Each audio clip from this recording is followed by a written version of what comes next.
episode 555.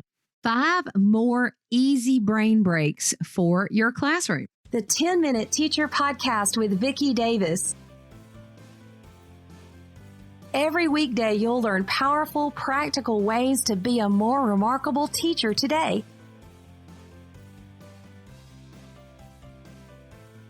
Today's sponsor is E for Effort. Stay tuned to the end of the show to learn how this easy-to-use system gives feedback on effort to your students and makes it easy. And you can get a 30-day free trial. Stay tuned. Today we're talking with Rob Donatelli, and he actually came on the show and did 5 easy brain breaks, which is one of the most popular shows we've ever had on the 10-Minute Teacher. So Rob, you're back with us today to do 5 more easy brain breaks. Now, first of all, for those who didn't hear the other show, what's a brain break?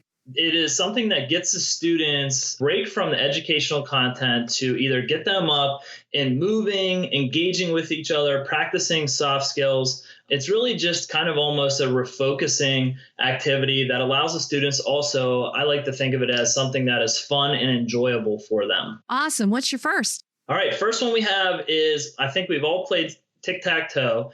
And so we're going to change the game a little bit. It's called speed tic-tac-toe. And you can play it with 2 people or 4 people. If you just have a plain piece of paper down on the table or a whiteboard, somebody draws a tic-tac-toe symbol. And the goal is you have 1 marker. What you do is somebody makes a 0 or an X somewhere on the board, and then you have to hand that marker off to the person that you're competing against, or your partner's there, and they have 3 seconds to make a decision. And so I'm sure if you played tic-tac-toe before, sometimes you can go 10, 15 rounds before somebody loses.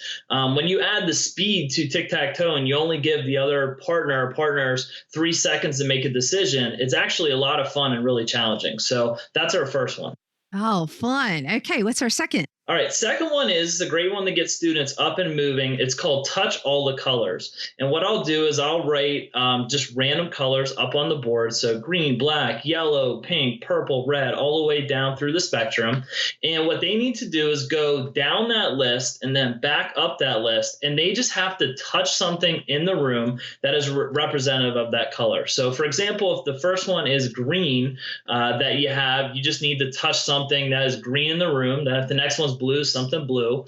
But the catch is once they go down that list and they touch all the colors, to go back up, they can't touch the same thing that they touched before. So if they touch the green folder, they can't touch the same green folder. And so what I like to do is I turn it into the first 3 people that are able to touch all the colors down and back, and they sit down in their seat. They are the winners. Cool. Now, what age kids are these? These are high school students, 9 through 12. I know, because most people are thinking, well, that's great for elementary, but these are high school kids. I do Donatelli challenges every day, and I just try to get them up. We teach 68 minutes, so we just try to get them up and just take a couple minutes of a break. And you know what? 95% of the students appreciate it and they enjoy it. You always have those students in high school who are like, oh, I don't want to do this, but I think the majority do appreciate it. Fun. Okay, what's our third? All right, third one is called a pen flip challenge. And so you could do it with a pencil or a pen. Most students all have that device there with them. And what they are to do is to take the pen and have the pen or pencil facing them. And they need to flip it 1 rotation and catch it facing them with their right hand to start. Then they try to flip the pen or pencil twice and have it face them. And they try to do it 3 times in the air and have it face them. The catch is if they flip it and they catch it and it's not facing them, they have to start over. And to add a challenge to this, what I like to do then is take the pen or pencil with the non-dominant hand, which is my left hand, and then you do the same thing. You flip it once, twice, and 3 times. And so it's actually really hard to do. And sometimes it takes a couple minutes for even a student to get it.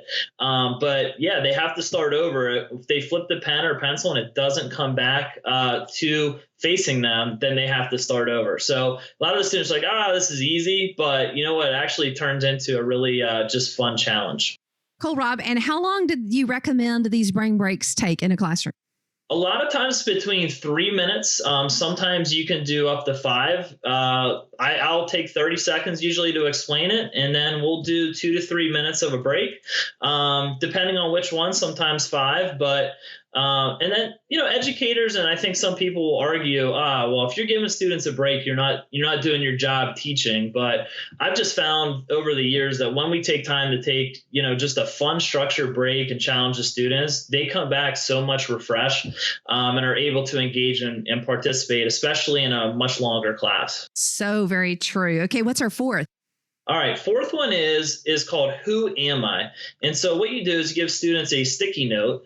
And on their sticky note, they need to think of a superhero or their cartoon character. So we'll just use the example of Batman.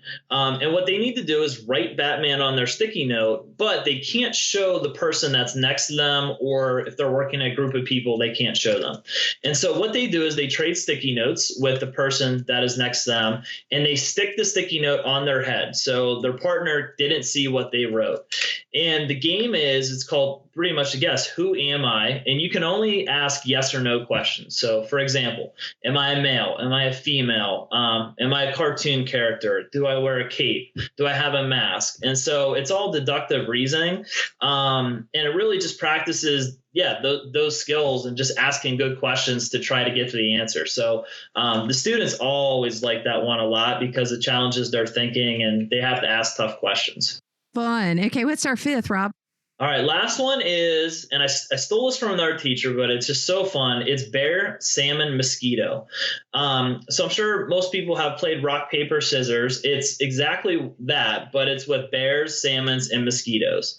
And so what you do is you turn your back to a partner while standing, and you can throw three things. Again, bear, which is all you do is you stand up, put your two hands over your head, and go, "Rawr," like that at the person.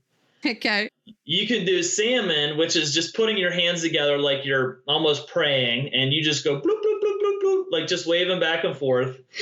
And the third one is mosquito, where you just take your two index fingers, you just point them at the person and go bzzz, like that. And so to win, bear eats salmon, obviously. Salmon eats the mosquito, but the catch is the mosquito has malaria, and so the mosquito kills the bear. Oh, wow. Yeah. So anyways, they just stand back to back. And when, you as the educator or leader, you say 3, 2, 1, go, everybody just turns and faces each other and throws the bear, rawr, salmon, bloop, bloop, bloop, or the mosquito, bzz, and, one of them end up winning. So it's a lot of fun. Oh, and I bet it would be hilarious in your classroom. So as we look at 5 more easy brain breaks, we will list link to the other show in the note. Where do you find all these brain breaks, Rob? Honestly, 80% of them I made up. I steal a few. I have another teacher that I work with. She's fantastic. I'll give her a shout out, Sherry Garrett at our high school, Dallastown. But majority of I've just over the years kind of made up. I don't know, just had some fun. Some of them I found online and I modified them. But it's been very enjoyable over the years to continue to just kind of think through crazy things and just make them into challenges. And like I said, I think the students really enjoy them, and I try religiously every day to plan one and do one. And when I do that, I find that class is a lot more fun and engaging for the students. So, Rob, where can people follow you to find out the Donatelli brain break of the day? Do you share them on Twitter or blog? Where do you share them? I don't. That's actually a great idea. You need to write a book, Rob. Well, I'm actually in the process of. I did write one. I'm getting it edited right now. We could probably talk about it offline. Yeah, we can do that. We'll have to do that on another show. Show. Yeah. So 5 more easy brain breaks. Follow Rob Donatelli and include them in your classroom. Awesome. Thanks so much, Vicki.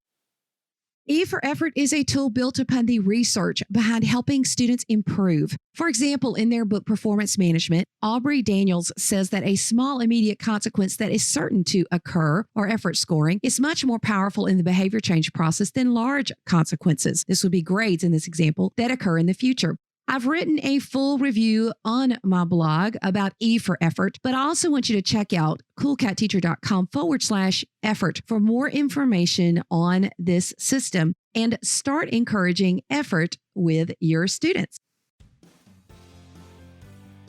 So today I'm challenging you to an experiment as you're planning your lesson plans for next week. Take one day and plan at least one brain break during a difficult lesson. And another day, have a difficult lesson, but do not plan a brain break. Then write a reflective journal or have a reflective conversation or a blog post comparing the 2 days and the results you get with your teaching, as well as the mood in your classroom. Even better if you can do this with formative assessment, so you can have some data to kind of back up whether you think that brain breaks help or make a difference or not. And remember, if it works, do it.